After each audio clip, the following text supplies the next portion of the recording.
24 years passed. Chief Edwin became one of the wealthiest businessmen in Nigeria. His face appeared on magazine covers.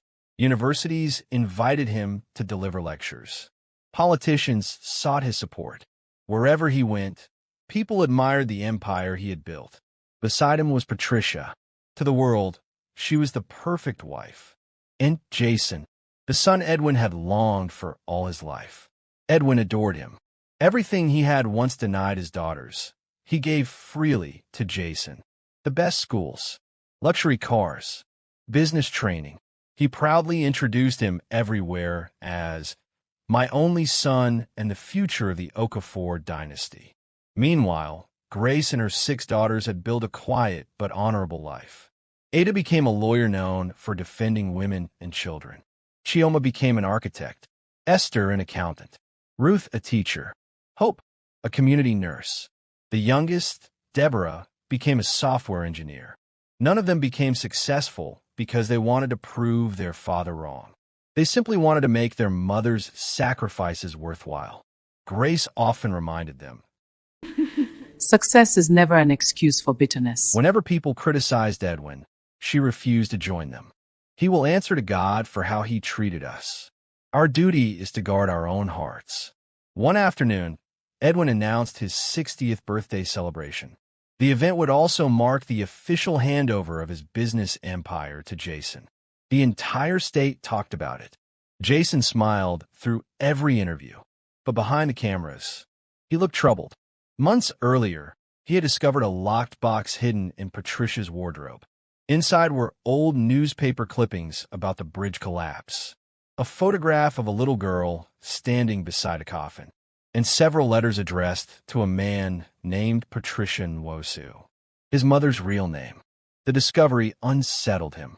When he confronted Patricia, she finally broke her silence. She told him everything: how her father died, how she believed Edwin was responsible, how she entered his company under a false identity, how she married him for revenge. Then came the words Jason never imagined hearing. Edwin is not your biological father. The room spun around him. Patricia wept. When your father died in an accident shortly before you were born, I promised your mother I would raise you as my own. Years later, I used that promise to complete my revenge. Jason stepped backwards.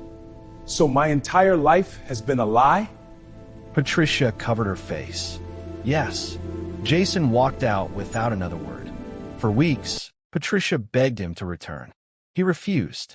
The day before Edwin's birthday, Jason secretly visited Barrister Okoye.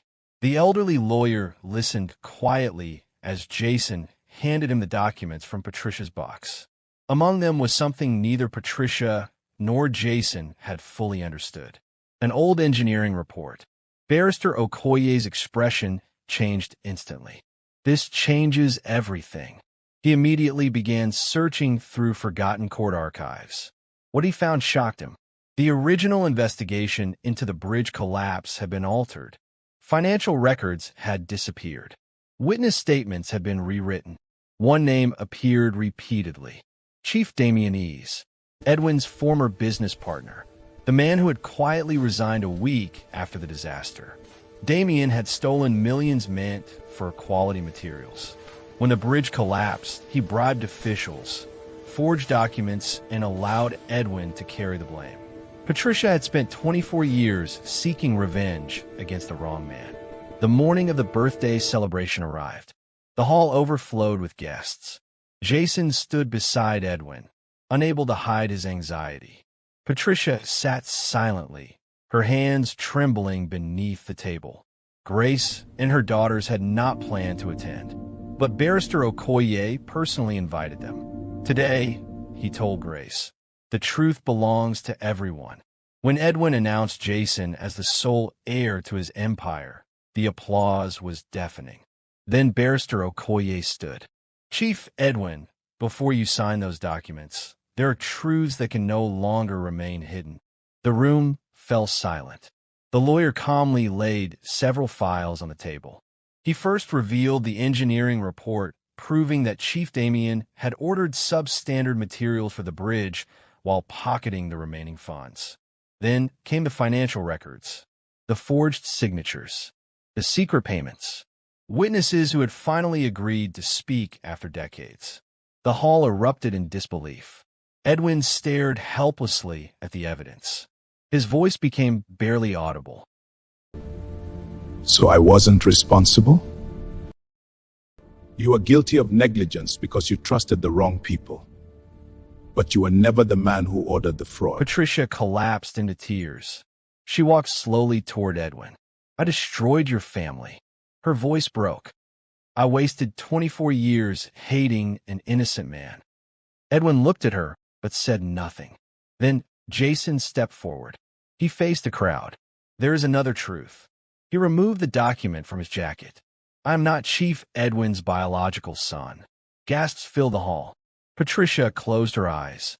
Jason continued. My mother deceived him because she believed revenge would heal her pain. But the greatest victim of that revenge was the man I called father. Edwin's legs gave way. He sank into his chair. He looked across the hall.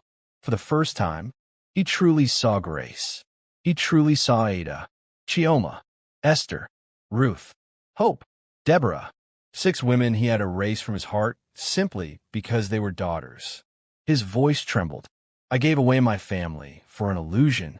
Nobody answered. Edwin slowly walked toward Grace. The proud businessman who once believed no one was equal to him now struggled even to lift his head. He stopped before her, then before governors, traditional rulers, business leaders, and hundreds of guests. He knelt. Tears rolled freely down his face. Grace, I cannot return the years I stole from you. I cannot give our daughters the childhood they deserved. I don't deserve forgiveness. The hall became silent.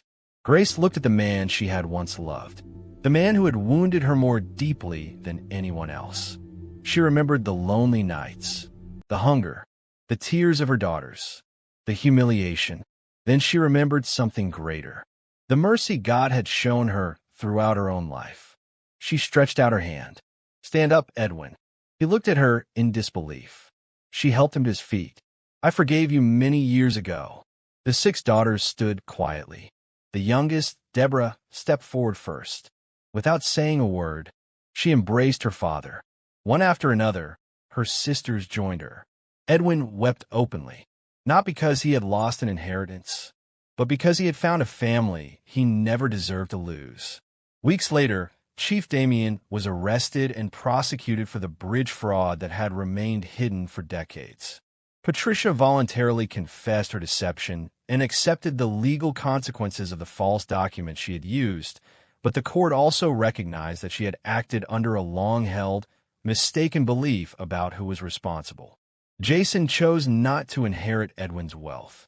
Instead, he remained part of the family, calling Edwin Dad, not because of blood, but because genuine love had grown between them over the years.